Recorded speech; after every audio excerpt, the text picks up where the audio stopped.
Hello scientists, welcome back to the Mad Scientist Laboratories. Thank you very much for joining me for another really fun couple of projects and experiments that you can do at home. And also, thanks to our friends at the Marcus Performing Arts Center for inviting us to share all of these projects with you. Now today, all of our projects and experiments have to do with the concept of levitation, which literally just means making something move upwards and then kind of hover in the air. Now there's a lot of different ways that we can do this, and some of the ways may seem like magic tricks. However, I guarantee you that every single one of them has got a lot of science behind it that we're going to explore in the next little bit. And all these projects can be done with little things that you can find around your house. I hope you enjoy, everyone. Let's get to it. So, now that we're talking about levitation, there's something that we really need to understand, and that is levitation is not exactly something that just something floating in midair. That's not what it means. What it means is something is actually acting upon this object to make it lift. If that action wasn't there, that force wasn't actually helping lift up the object, then it wouldn't be science, it would be magic. But we do know some of the science on how things levitate, and it all has to do with the force of nature that we call lift. Now, lift is essentially just any sort of pressure that's going to be picking something up, working against gravity, which is constantly pulling everything down to the planet's surface. Now, in order for us to create lift, we have to understand a little something called air pressure as well. A lot of what we use lift for is generated by the amount of air that's underneath something pushing it up. And we can explore this in a bunch of different ways using just a couple of things that you can find around your house. If you really want to explore lift, first and foremost, the easiest thing to do is find a thin strip of paper like this. Now this experiment is very, very easy. All you need to do is hold the piece of paper between your index finger and your thumb like that, and then bring it up right close to your mouth, kind of rest your thumb on your chin, and then blow straight across the paper and see what happens. There, as you can see, the paper lifts up a little bit. Now the reason that this works is as I blow across the top of the paper, I'm pushing all of the air above the paper away. You essentially making a very low air pressure system above the paper. All the air that's underneath now has more pressure than what's above it, and that air is able to help push up and lift the paper up. Now, the air isn't necessarily trying to lift the paper itself. The air is just trying to get into the space where there's not as much air so everything can balance out. The lift that we see from the paper is more of a result of the air moving than it is the air actually deciding to pick this thing up. But knowing that air pressure can affect different objects allows us to do a lot of really fun experiments with it. Now, if you want to do some more really cool levitation tricks with air pressure, you can find a couple more things around your house to do it. Like, for example, a really fun thing to do is if you can find a small ping pong ball like this. These are great for playing with air pressure because they're round, they're smooth, and they're very light, which means it doesn't take a lot of air pressure to get this thing floating in midair. Now, if you have a ping pong ball, you can do a couple of different tricks. I like to always start with one of these little bendy straws like this. These are super fun because they're a great way to increase air pressure as it travels. See, whenever you push a bunch of air through a very small hole, it has to speed up to get out of the way of all the air that's coming in behind it. That increases its pressure and its overall speed. Now, if you want to use this air pressure to levitate a ping pong ball like this, all you have to do is take your straw and bend it so it's pointing straight up at the ceiling, and then blow into it while you rest the ping pong ball on top. And this is what you should see.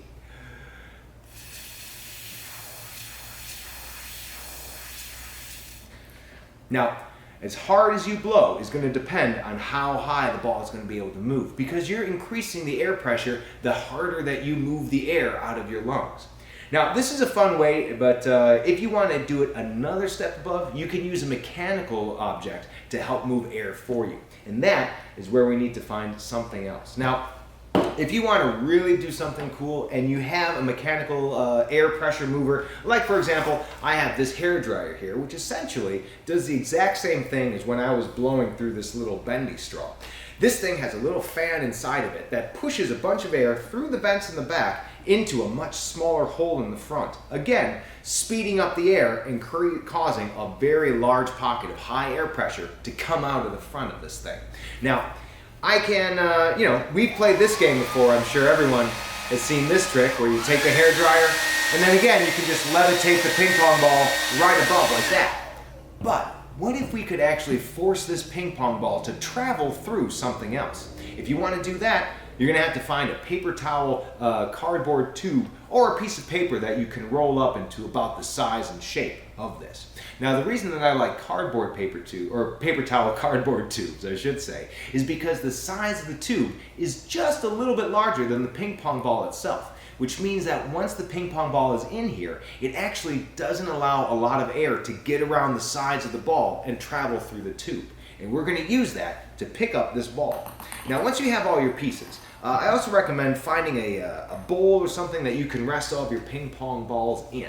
And then all you have to do is hold your paper towel tube over the ping pong ball and then blow the hairdryer across the top of the tube like this. When you do, the air traveling across the tube is going to start pulling up the air from inside, because again, we have a low pressure air system right here that the air inside the tube is going to want to try to fill. And as that air rises up to fill that pocket, the air underneath the tube is going to start to try to rise up and fill this emptiness that the air that was here has left behind when it traveled out of the tube. Now, unfortunately, because we have this ping pong ball stuck inside the tube, this is going to be moved with the air. Now, if we do this right, and you do have to kind of futz around with the angle to make sure that you do find the correct length, you should be able to almost create a little ping pong ball vacuum cleaner, depending on how well you can get this angle going.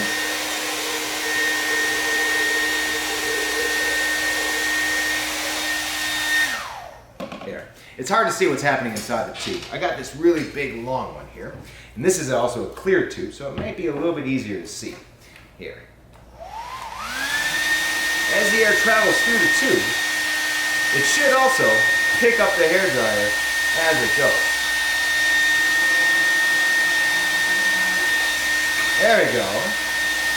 See, it takes a couple of tries to get it to work, scientists, but it's a really cool experiment that shows you how you can actually lift and levitate things just using a little bit of moving air. This is a super fun experiment, and I hope that you try it at home. You know, scientists, another form of levitation that you may have heard about is something called maglev technology, which is essentially the idea of using magnets to help levitate different objects. Now, this next science experiment is a really fun one that you can do at home, and all you need to do is find yourself a good strong magnet, a little bit of something metal, like a paper clip or something like that, some tape, and some really light thread. I found some fishing line here that works absolutely perfect, especially because fishing line is pretty close to invisible unless you're sitting right next to it, which means that this illusion is going to work perfect. Now, in order for us to understand how this experiment works, I want to talk about why magnets are the way that they are. See, magnets are essentially surrounded by what we call a magnetic field, which are invisible lines of force that attract different types of ferrometal, like, for example, the paper clip. They let it stick right to the magnet. Now, these lines of force are invisible to our eyes, but we can see how these lines of force affect different types of metal stuff. Now, I have here a really cool little magnetic field demonstrator. It kind of helps us visualize the magnetic field of the magnet. Now, as you can see, I have all these little arrows that are made out of metal, and they're all kind of pointing in different directions. And as you can see, they're all affected by the magnet when I bring it close to these different metal points. Now, right now, they're all kind of scattered and pointing in every single way. But if we bring all of these arrows around a magnet itself, like, for example, this big stack magnet that I have, you should notice that all of the lines of magnetism, all these little arrows, start to make a very specific shape all around the magnet. Now, each one of these arrows is literally following those lines of magnetic force that wrap around the magnet, starting from the North Pole and going all the way around to the South Pole, and then back around and around and around and around again. Now, we can use these magnetic invisible force field lines to actually do this really cool levitation trick. Now, all you need to, like I said, is to find yourself a paper clip and some thin thread like this. And this is the first step. You're going to want to take a certain length of the string, whatever you feel is a good appropriate length, and cut it with your scissors. And then you're going to have to attach this string to the paper clip itself. Now, Fishing wire is kind of tough to tie unless you really practice with it. So if it's easier for you, I recommend just taking your paper clip and using a little bit of tape and then taping the paper clip to the string itself as the easiest way to make the two stick together. I like to do a little cross line there, and then I can fold the tape along both sides of the paper clip just like that. Now, if you have a friend that can help you out, you can also have them hold on to the bottom half of the string for you. If you are doing this by a table by yourself like I am, I also find it's kind of handy once you have the paper clip taped to one side of your string to use another piece of tape to just anchor the string to the table right in front of you. Once you have this done, you pretty much have the setup all ready to go to make a really cool levitation magic trick. Now, I have a stack of bar magnets here that I actually put 3 different magnets together, because that way all the magnets are going to reinforce and strengthen that magnetic field, and hopefully we should be able to have a wider pull. You see, the magnetic field goes all the way out past the magnet, and all we have to do is keep this paper clip within those lines of magnetic fields, and we should be able to get a really cool kind of levitation effect. Now, you're going to have to kind of adjust and do some experimenting to see exactly how far away from the magnet you can pull before the magnetic field is so weak that it can no longer hold up this weight. But once you have this basic idea done, you can make the trick even more special by adding a couple little extra accessories to your mix. Like, for example, I made a little robot face out of paper here, and I taped it to the back of my paper clip. And I made sure to kind of trim my robot head so that it would be as light as possible. So again, as soon as I hold it up, I can make a really cool kind of floating illusion just by using the force of the magnetic field that's surrounding these bar magnets. It's a really cool trick, and I hope that you try it at home. It's a great way to explore magnetic fields and a little bit of magic and science at the same time. I hope you enjoy this trick, scientists. Oh, nope. Ooh, okay.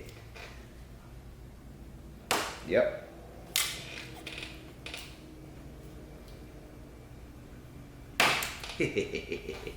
Alright, now scientists, this other trick that I have about levitation is actually a really cool magic trick and kind of a game and a challenge that you can do with your friends later on. All you need to do to find this experiment is, well, all you need to do this experiment is you're going to need to find a container, like I have this glass bowl right here, some nice round smooth objects. I have a cup full of marbles for that, and then you're also going to want a bunch of sand.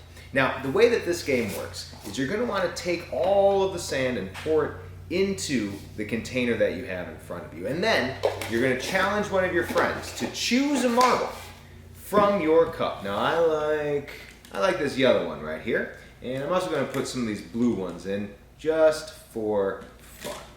Now, once your friend has chosen the marbles, go ahead and bury the marbles into the sand and kind of smooth out the top so that it's nice and even, so that the marbles are completely buried in the sand. And then challenge your friends to see if they can't pick up the marbles from the sand without actually touching the sand itself. Now, this may seem impossible, but as a scientist, you can always tell them, well, you know what? I happen to know a very cool way that I can levitate these marbles up through the sand. And then you can amaze your friends by showing them how. The simple solution to this trick is literally very simple. All you have to do is take the bowl and start shaking it back and forth from the outside. And slowly, you're going to notice that the marbles that you chose are going to start to rise to the surface almost by magic. Now, of course, it's not magic. There's science happening inside this bowl, and it's actually kind of cool. You see, what we're doing is we're actually causing displacement of the sand and the marble itself. When you're shaking the bowl, you're giving extra energy to every single object that's inside this container. And as the different pieces of sand and marble start to jostle around inside this container, the smaller pieces of sand are able to slide underneath these nice round spheres that the marbles are and slowly start to take their place. As each grain of sand starts to build up underneath the marble, it's slowly going to start raising it up through the sand until finally the marbles find themselves on the top. This is a cool trick that I actually learned with containers of mixed nuts too. If you really want to get the large nuts, you can just take the can and shake it, and all the big ones are going to rise to the top. It's a really cool trick, and it's a super fun little riddle to play with your friends. There they are. That's all 3 of them. All 4 of them. Ah, 1, 2, 3, 4. Nice. Excellent. It's a super fun trick, scientists. Go ahead, amaze your friends, and as always, happy science. I'm going to bury this one down in here. I'm going to bury this one right here. I'm going to bury this one right here. Bury this one right here. Shake, shake, shake, shake, shake, shake, shake, shake. That's so neat. Like every time. It's so cool. Now, scientists, this is a super fun trick, and it's really cool to watch close up. So we're going to redo this trick in front of our close-up camera so you can see exactly what I've been looking at while I've been doing this trick. Trust me, it's amazing. Now remember, you want to start with 1 marble, or if you have a couple of marbles, you can try that. In fact, if you want to practice this at home and really experiment with it, as you notice, I have different size marbles that I can throw into this mix. And then just bury every single one of them into the sand as best you can. Make sure it's covered, a nice smooth surface so nobody knows where any of the marbles are. And then all you gotta do, just give it a little bit of extra energy, and slowly the marbles are gonna start rising to the top, one by one. And you can even practice shaking the bowl in different directions, see if maybe that makes a difference or if a swirl works. The really big marble is taking a while to get to the top. But as you watch the sand, you should also notice that the sand itself is showing different densities and different heavy objects that are slowly moving around. Enjoy this trick, scientists. It's super fun, and it's a great way to fool your friends. All right, scientists, so there you are. 3 really fun projects that all explore levitation and how to make things rise up and the science behind them. I hope you enjoyed these experiments and that you try them all at home. Keep on looking around, keep on looking for your own answers and exploring the world, scientists. And as always, happy science, everyone. We'll see you next time.